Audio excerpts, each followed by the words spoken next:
Waliwo muganda waffe eyambuuzizza nti obulabbayi kyeki oba obulabbayi kitegeeza ki?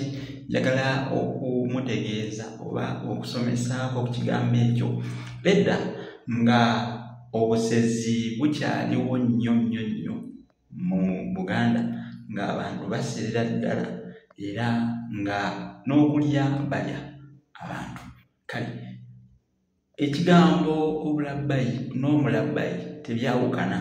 Omuntu nga musezi kyokka nga bw'aba alya tataliza, aliiramu n'abantu be Abaganda gwe baayitanga omulabbayi.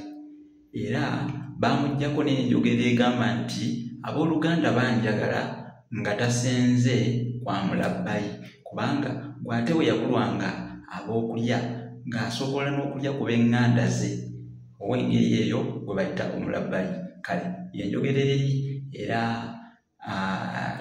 mukisa nnyo nti obusezi tebukyali bwa mwero nga bwekyalinga edda, naye nga oyo ye mulabbayi era embeera ze ezo zonna zimuleetera okuba n'obulabbayi.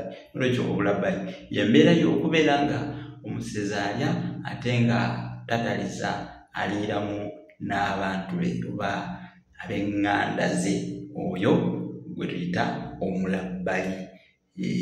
Olwaleero ekigambo obulabbayi kikozesebwa ng'ekintu ekibi ennyo era ekisingiridde ddala ono naye mulabbayi, nga balowooza nti oba ow'omutima omubi ye mulabbayi, naye kisibuka eri ku mbeera ez'obusirisimbi n'obusezi, eyo gye kyava ne kiryoka kibuna. Era kikozesebwa nnyo ensangi zino nti gundi oyo mulabbayi, naye ekyennaku abantu tebamanyi kigambo mulabbayi kye-kitegeeza era tebamanyi wa gye kyava.